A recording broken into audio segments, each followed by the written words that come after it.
SuperTalk Mississippi media production.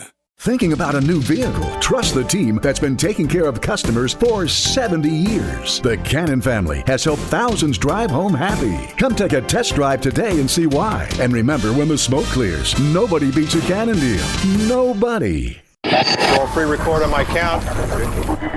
7, 6, 5, 4, 3, 2. Roll A, fade up on A.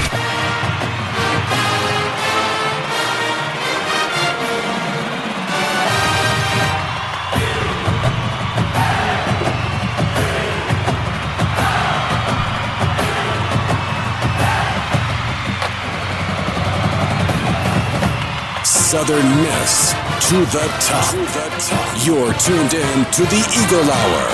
Yes, you are, and we're glad you did. Welcome to the SuperTalk Eagle Hour, broadcasting from the Southern Bancorp studio. Full crew here today, all the guys. Dima, Kelly, and myself, Bob Getty. We're glad you're with us. We're all in the Southern Bancorp studio here in sunny Oak Grove. The air-conditioned Yes, we're happy studio. to say. We're happy to say. Opening segment is sponsored by Movie Star Restaurant. It's never too hot to eat there. Serve delicious food 6 days a week. Monday through Friday, 11 till 2. Friday night, 5 till 8. Sunday, 11 to 2. I know these hours by heart. Doesn't mean I ate there a lot, but yeah. As I know. I think it does, actually. It does. Yeah. Movie Star Restaurant, they've been serving up delicious buffets for 25 years. We're glad you're with us today.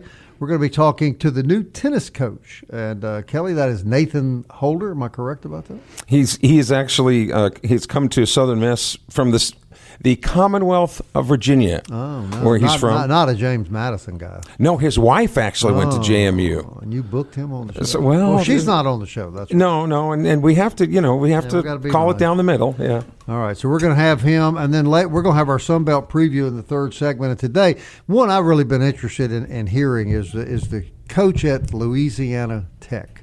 Real quick, before we move on to the football practice, what was overall his attitude about moving to the Sun Belt? I don't think he could be any more delighted. First of all, did either of you guys know, and Dima, you were there at Media Day, I didn't realize it had been 36 years since Tech had played Louisiana Monroe. Well, that makes no sense at all. It doesn't. But now, for the fan bases of those two schools alone, now they're going to get to play each other and have to play each other. And throw the Cajuns in there, and you got a Louisiana trifecta where nobody knows what anybody's saying. What fan bases?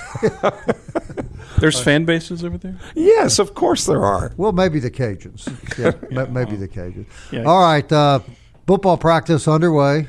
Weather doesn't stop them. Dima's there every day. What a job Dima does, getting up every day and going to football practice. I got news for you. That new baby, he's up at 4:30 in the morning anyway. Yeah, hell, he's been up. Might as well go to football practice. He's been up several hours. All right, Dima, I want you to do this. Now, we're a week and a half in, right? We're about halfway through fall camp. Yes. From 30,000 feet, your analysis of what you're seeing. I mean, it's kind of the same of what I've been saying. I mean, it's just a team who is very new, and you can tell that, they're getting a little tired, especially with how many days they've gone in a row now. They do get a break tomorrow. 30,000 feet above, I would just say that, the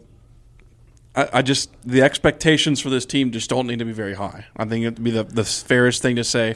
And I'm not saying that they won't surprise or anything like that, but it's just there's some things out there that are just obvious that, and it's no fault of their own. It's a new football team; they've never done this before, and so it's just going to be a lot of learning curves, I guess, if you will, in a lot of these games. So far, Dima, do you think it's a matter of execution or still getting familiar with the playbooks, both on offensive and defensive sides of the ball? I think it's a little bit of both, because you see flashes of it. Like, there's times you're like, oh, wow, that was really good, but then there'd be times you're like, oh, wow, that was not good, so it's just the consistency level of it, of consistently performing in a Division I type environment.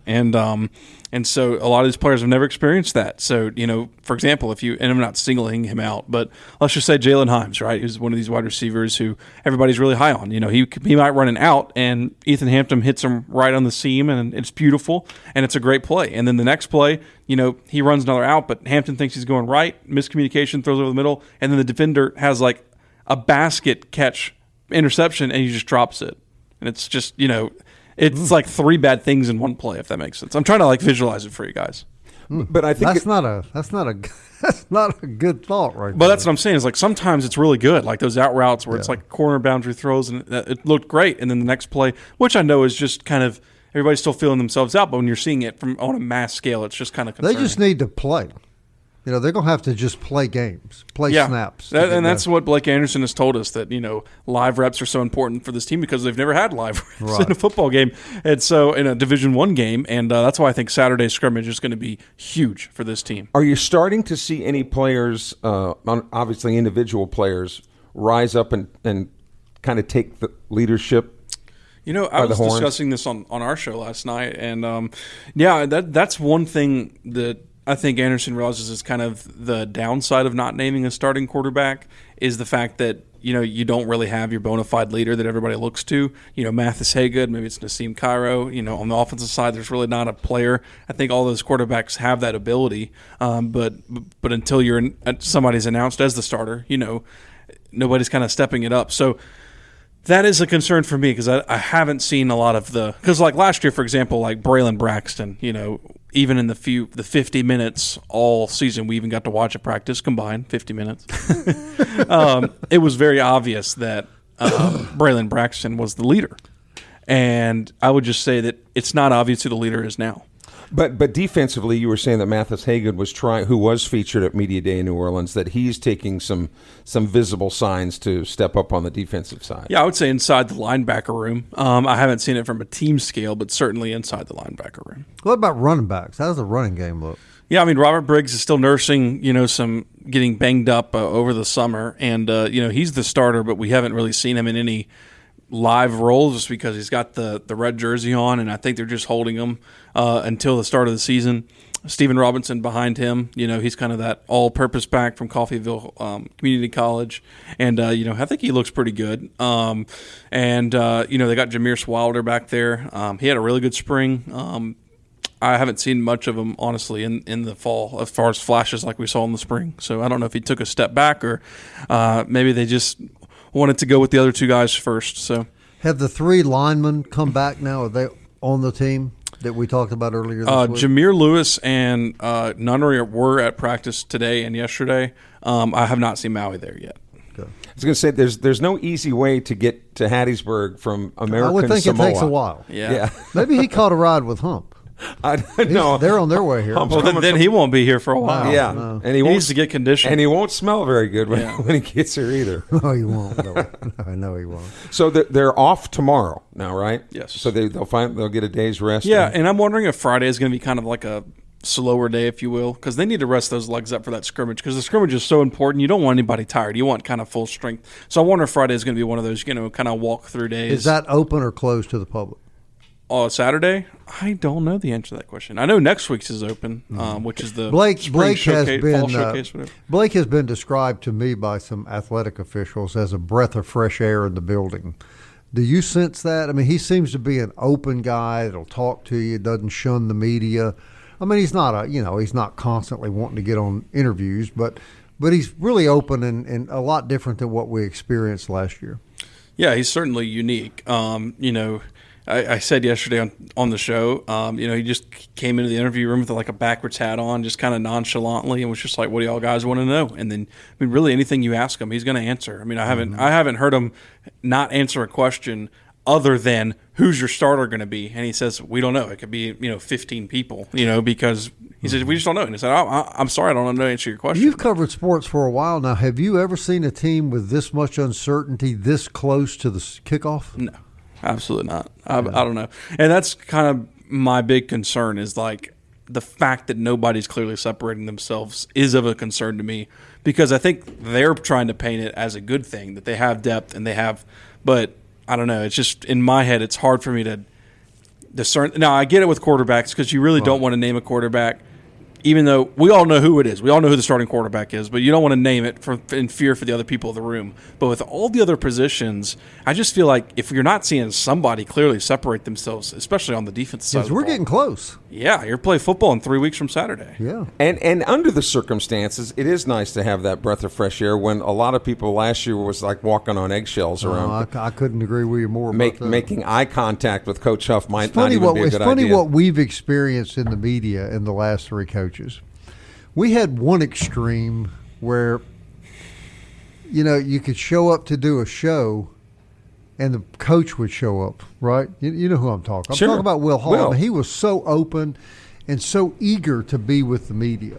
Then you go to a guy that could care less, I think, if you ever spoke to him. Media was a four-letter word. Yeah, I will was say not- that Charles Huff gave some really good answers. I mean, the times we were able to talk to him, Sure. he was a phenomenal interviewer, probably the best one I've ever covered. And he was a serious man. Yeah. I mean, I get that. He's a serious man. Everybody's different. He coached under Nick Saban, who I don't think is the nicest guy in the world. Right. And Anderson has said, he learned so much from Charles Huff, especially organizational skills and things like that. And so, Charles Huff certainly did what he needed to do here. Now, he left Anderson with maybe a paperclip, but, he did what he needed to do, and he moved on. Tennis, anyone? Nathan Horner knows all about it. He's the new tennis coach at Southern Miss, comes all the way from Virginia, and he knows he's got some work ahead of him. We'll get to talk to the new tennis coach at Southern Miss when the Eagle Hour continues after these commercial messages.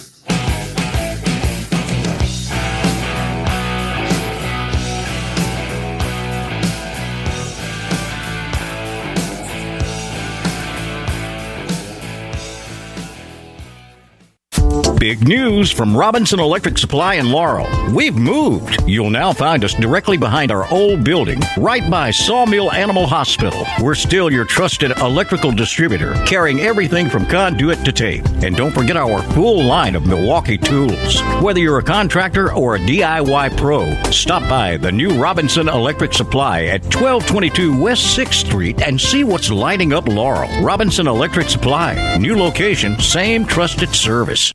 Southern Miss to the top. To the top. You're tuned in to the Eagle Hour. Hey, welcome back, everybody. Eagle Tire West. We remind you about them every day. Matt Warren and the gang down there sell Goodyear and other major brand tires.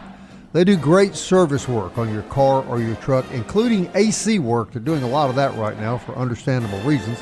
So if you're in the market for some maintenance work on your vehicle or you need some tires for your car or truck, we strongly urge you to visit our friends at Eagle Tire West. Also, Genesis of Hattiesburg, the official auto dealer of our program. Their sedans and SUVs are all at Mississippi's exclusive Genesis dealership.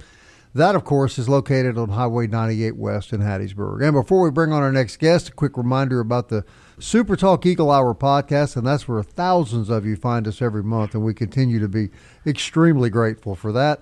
Apple, Audible, Spotify, Stitcher, TuneIn, YouTube, Alexa, or Siri will play the SuperTalk Eagle Hour. Always good to have new coaches on the show. Nathan Horner has just taken over the tennis program here at Southern Miss. He's a Virginia native and a young man that has come here to rebuild the tennis program. We're delighted to have him on the show. Coach, welcome to the Eagle Hour, and of course, welcome to Hattiesburg and Southern Miss. Hello. Yep. Thank you for having me. I'm excited to be here. Well, tell us what your biggest priorities are. What are the first things you're tackling now that you've taken over the program?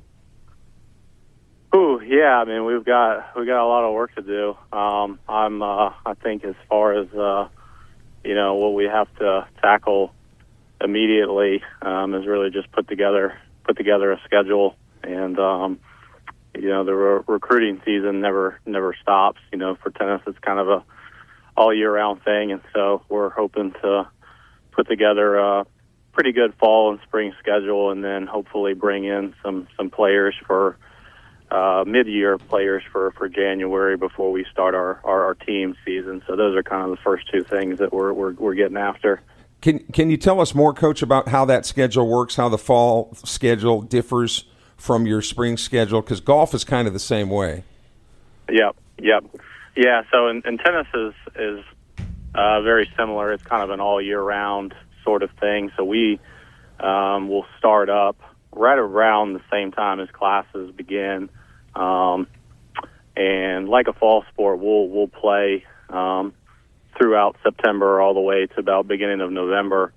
But the fall season is a little bit more individualized. We play a lot of more of invitationals and tournaments that the guys will play, kind of on their own, still under the Southern Miss banner, so to speak. But they'll play, really just exhibitions and scrimmage tournaments to help really get prepared for the spring season. And then once we come back in January, that's when we start the team dual season, we call it, where we'll play other teams one-on-one, where our number one will play their number one, and our number four will play their number four, and we'll tally up team scores from there. So yeah, it's kind of two different seasons, but all year round. Well, speaking of the conference, you're certainly familiar with Sun Belt teams because your wife is a JMU graduate. Yeah, you're gonna get me in trouble. I'm gonna.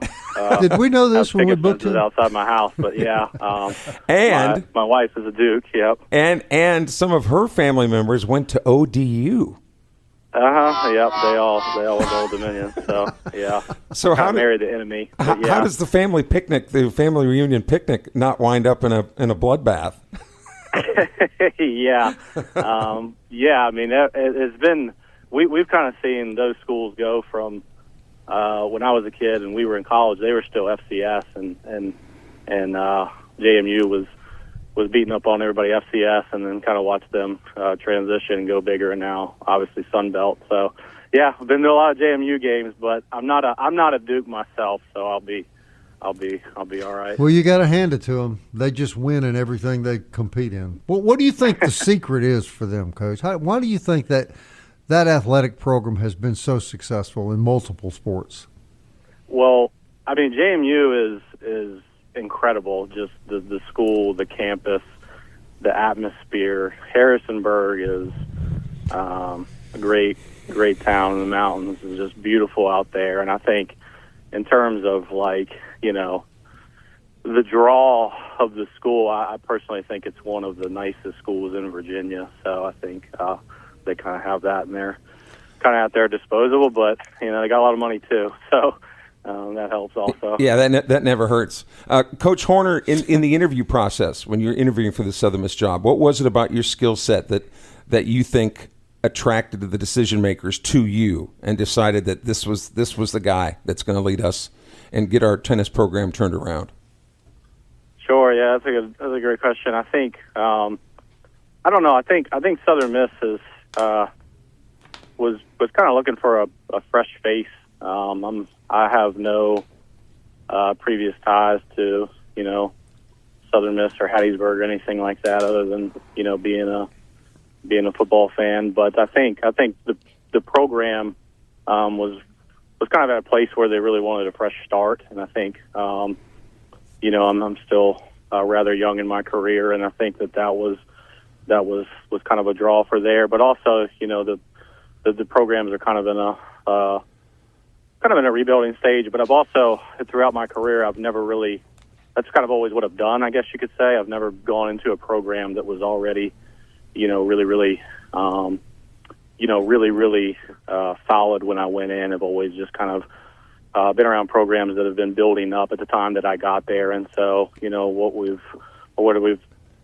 I've experienced at different schools, I think, is very similar to kind of where Southern Miss is now. And so I think, my resume was was more attractive in that regard, that I had gone to other programs that really weren't the hottest and had done well despite the way I came in. So I think those two things kind of culminating together was good for the department. And do you think at the D1 tennis level is the bread and butter still with foreign players generally?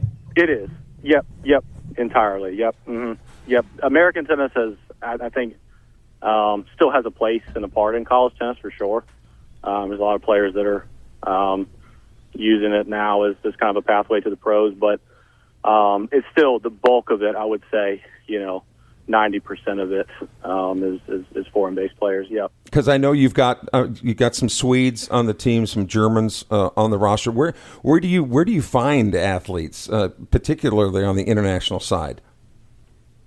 Sure. Yeah. Well, the tennis is kind of a niche sport, so the community is very small. I think a lot of people know, everybody knows everybody one way or another. I mean, maybe not personally, but they've crossed paths, at some point. And so a lot of these foreign-based players work with, a lot of them, if they're serious about coming and playing college tennis at a high level, a lot of them are working with recruiting agencies that work with these kids and help them get put in, colleges that are going to be a good fit for their level and their academics and et cetera, et cetera. And so I think nowadays that's pretty commonplace. And if a player is looking to play kind of at the Division I level, I think a lot of them are working with, agencies back home where they're from. And a lot of coaches will know those agencies. They'll have a relationship with them where they probably work closely together before and that sort of thing. And so,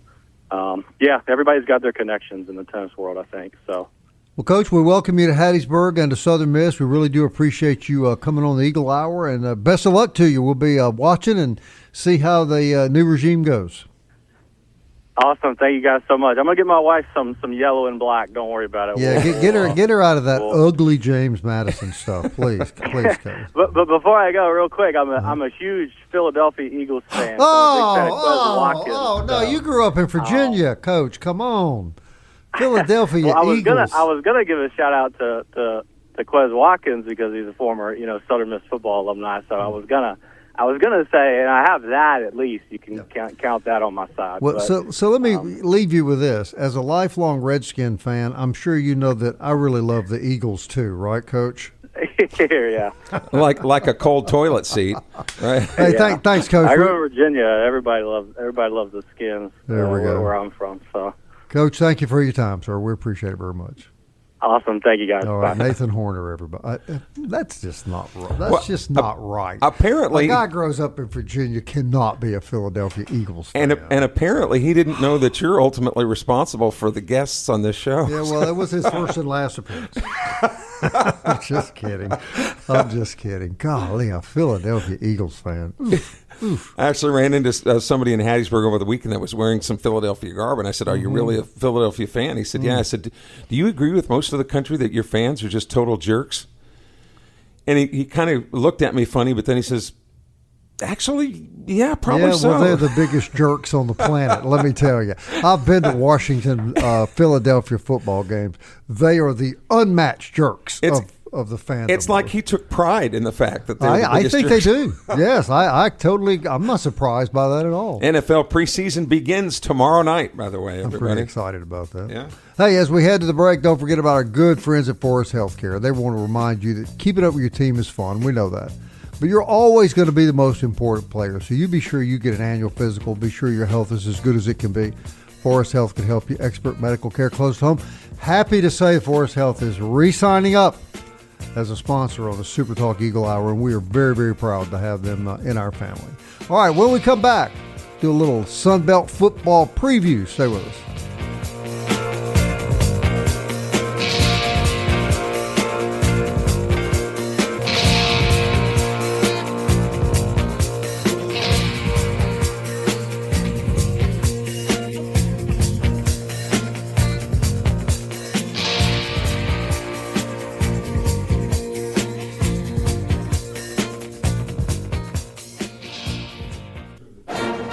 Eagle Hour. Southern Miss to the top.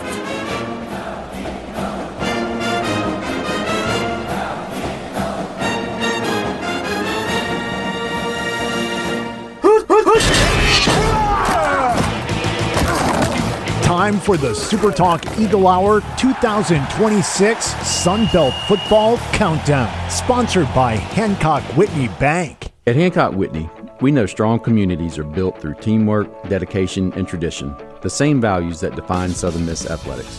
I'm Daniel Stewart, business banker at Hancock Whitney. We're proud to support Eagle Hour and the student athletes, alumni, and fans who make Golden Eagle Nation so special. Whether you're buying a home, growing your business, planning for retirement, or simply looking for a trusted financial partner, our team is here to help you every step of the way. Hancock Whitney, your dream, our mission. Proud to support Southern Miss. To the top. All right, Kelly, where are you today? Louisiana Tech. That's a good question for every day. Yeah. The Bulldogs had a chance to sit down and talk with Sonny Cumbie, who's been at... That's pretty handy. Yeah, coming in 3, 2, 1. Eagle Hour fans, it's great to talk to the newest coach in the Sun Belt Conference, Sonny Cumbie from Louisiana Tech. The Bulldogs will host the Golden Eagles a little bit later on this year. And as we welcome you, Coach, the first thing we have to ask is about the transition into this league. And I was not aware that the travel miles and the money that Tech is going to save just in travel expenses being in this league, I had no idea they were that profound. That's amazing. Right. No, it is. It's a huge number. When you talk about, every student athlete having 66 more hours to spend on really themselves or studying or academics, the mileage of being 23,000 miles that we traveled on average last year, athletic department wide, and then also $1 million approximately that you're going to be able to save and reinvest, in other ways. And so I think that, you couple that with, now all of a sudden, I think, I know we felt it last year when we hosted Southern Miss. I mean, there was an energy that week of hosting an opponent that is regional, that there's a long history between the two schools and really all sports. And so when you think about that, when you not only football, but you go basketball and certainly in baseball, just the rivalries, the ability for our fans to go to Hattiesburg, and vice versa. I think it's only going to increase environments. It's going to increase what people are seeing on TV. It's going to increase the atmospheres that our players are able to compete in on both sides. And it just did not cross my mind that it's been 26 years that you guys have played the Warhawks. Right. That just seems not possible. We don't have anybody that's 26. We got a 25-year-old on our team. We don't have any 26-year-olds, but it's wild when you're 30 minutes down the road and you hadn't played in 26 years. All right, Nathan Young, you promoted to OC. Take us to whatever you're comfortable sharing as to why you made that decision. Well, I think Nathan called the offense 2 years ago, and about halfway through the season, I elevated him to be the play caller, and then, thought it was important last year to look outside and went and hired Tony Franklin, who did a phenomenal job with our players and coaches, and then he decided to retire. And then I just felt like it was Nathan who was ready. I think that his time, he's a really smart football coach. He's an offensive line, played offensive line, he coached O-line. He's extremely intelligent. And I think that, for some of the best play callers, you have to be in sync with the O-line and quarterback. And Nathan can do that. He knows what the game looks like from an O-lineman's perspective. I would think that's got to be a little intimidating, though, working for an offensive guy like you. Now, to tell our listeners who might not know, who the late Mike Leach, who was offensive guru, everybody will kind of tell you that you were his OC. So that should say something about your ability to coach offense. And so I would think if I was Coach Young, I'd be a little intimidated to work for you. Yeah, well, no, I appreciate you sharing that. And I've told Coach Young, I said, I'm here to help you, and I want him to run his offense, and I want to support him in any way I can. And he does a great job of listening to his assistants and listening when I have input. And so it's been fun because I can help, especially from a quarterback's lens, be able to help him navigate through that. Offensively, the most points that you guys have scored in 8 seasons last year. Defensively, #1 in Conference USA. Great on tackles for losses. Generated 22 interceptions. How are you shaped up this year? I know when you talk to the media, you think highly of this defense. You ready to roll? Yeah, I do. I think that there's continuity with our players, but there's been continuity with our coaching staff on defense also. Luke Olson is back again for his second season as the DC, and I think that we have our 3 safety system. 2 of the 3 safeties have been in our program for multiple years, and I think it's one of those deals where they're ready to play. They're ready for their opportunity. Can we get 22 interceptions next year? Hopefully we can get more. If not, can we force more fumbles? Can we cause more fumbles that way to increase our takeaways? And our defense plays an aggressive style. It's going to challenge. We're going to challenge the quarterback. We want to challenge the offensive line and the play caller, and with our looks and with our aggressiveness. I know one of the things you weren't real happy about was the penalties that you guys had last year. A little more than you'd like. Is there any way you can? What's the magic bullet on that? It's a great question, Kelly, because here's the thing is you don't want to take your player's stinger. Guys that are aggressive, you want them to play aggressive. Guys that play with 100 miles an hour, that's what you want them to do. But there's a fine line of being smart with that. And it's really, you narrow it down to pre and post snap. Okay, what were they? What caused them? Was there a reoccurring issue? And how do we eliminate those? And then also you have your combat penalties, which in times there's going to be things that happen in the course of a game. But then you also have your stupid penalties. And who's doing? Why are we doing it? What happened? And we have to eliminate those and play smarter, because in all games, whatever conferences you play in, you have to play winning football. And winning football is turnovers and penalties, taking care of the football and not causing yourself to be behind the chains or allowing teams to keep drives alive by doing foolish things penalty wise. I asked some of the other coaches in the league, and of course there's limited information on, but they said if Tech is weak, if it has a little weakness on defense, it might be depth in the defensive tackle room. Is that a fair assessment? Yeah, I think that our defensive line, last year, we held up really well against the run in our league. That'll be a bigger challenge in this league, and I think that the depth there is always a concern, and I do think we returned, really 3 starters, 2 at end, and another end that started for us before he was injured. I think our nose position, is we've signed a newcomer there that I think I'm really excited about, and so, but you definitely win the game on the line of scrimmage, defensive line and offensive line, and so I'm looking forward to seeing some of those other guys, really step up. All right, that's head coach, Louisiana Tech. Kelly, you buying or selling the Bulldogs? Sonny Jack Cumbie. I asked him if that was his name, and he said, yeah, that's my birth name. He said, when you're from West Texas, everybody's, Sonny Joe or Billy Bob or Kelly Jack. We might make fun of that. But, Cracker Jack. But yeah, Sonny Jack Cumbie. I'm buying the Bulldogs, and I know a lot of other people aren't, but if they're not, the one common thread that they always said is the reason that they're not is not because they don't have good people coming back, not because they have experience coming back in key positions, but I'm just not sure that the level of football at Conference USA is as good as the Sun Belt, but that in and of itself is a different argument, right? Well, I'm buying them, and Dima, I think they can compete for the West their first year back. Yeah, they could. I call the whole Conference USA Sun Belt argument BS. I mean, I think Conference USA has shown time and time again that they can beat teams in the Sun Belt. Probably the best team in the Sun Belt they could have played last year. They played and beat them 30-20, Southern Miss, and that was a full strength Southern Miss football team with Braylon Braxton not injured, and they really handled that game. That game was 30-10, and Southern Miss kind of scored late. So I call that whole thing just ridiculousness that people say the Conference USA cannot compete with the Sun Belt. Then what are other people missing, Dima? I don't know. I don't know. You look at all the scores. I mean, Kennesaw State. Didn't they beat up on a Sun Belt team in the bowl game? I mean, there's time and time again at Conference USA teams competing, if not beating Sun Belt teams. I think if you look, and I may be wrong about this, I think they have a winning record against the Sun Belt, Conference USA. I don't know. I don't want to say yes or no because I don't know. But yeah, as far as Louisiana Tech, I think it's a little interesting because I think they might start 1-3 like on the season because they play Northwestern State, which is obviously a win, but then you go to LSU and then you go to Baylor the week after that, so that's probably 2 losses, and then you play at home against Army, and Army, could have been in the playoff last year if they would have won a couple games down the stretch. There was a lot of people saying that Army was like in playoff discussion, so that's not a gimme by any means. So they certainly could start their year 1-3, but a lot of their harder conference games are at home, which is big for them. Louisiana's at home. Old Dominion is at home. Southern Miss is at home. Right. I know they go on the road to Troy, but they have definitely a path. That defense is going to be probably their biggest question mark, but I think their offense might be one of the better offenses, especially in the West Division. I got the answer to the question.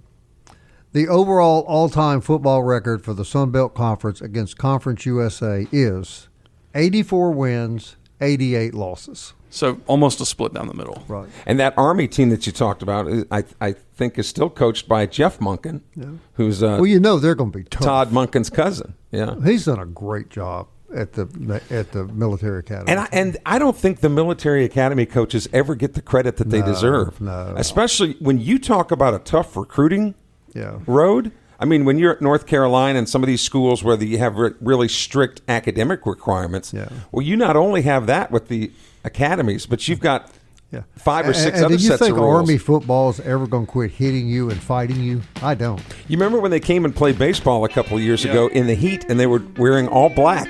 Yeah. in practice. That was one of those pitchers duel games. They brought that left-hander in, and he mowed USM down that whole game. Correct. The USM was lucky to beat Army. Yeah, I think it was 1-0 or 2-0, something like that. All right, we'll be back. News and notes next. Super Talk Eagle Hour on air.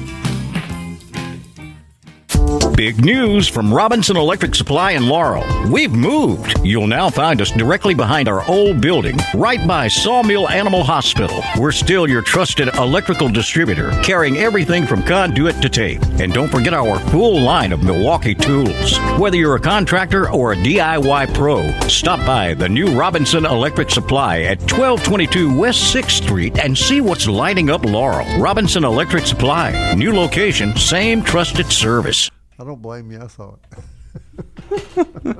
You're tuned in to the Eagle Hour. The Eagle Hour. Southern Miss to the top. All right, Jewel Masters down on Highway 98. We talk about them every day. They're our friends, and it's a place to go.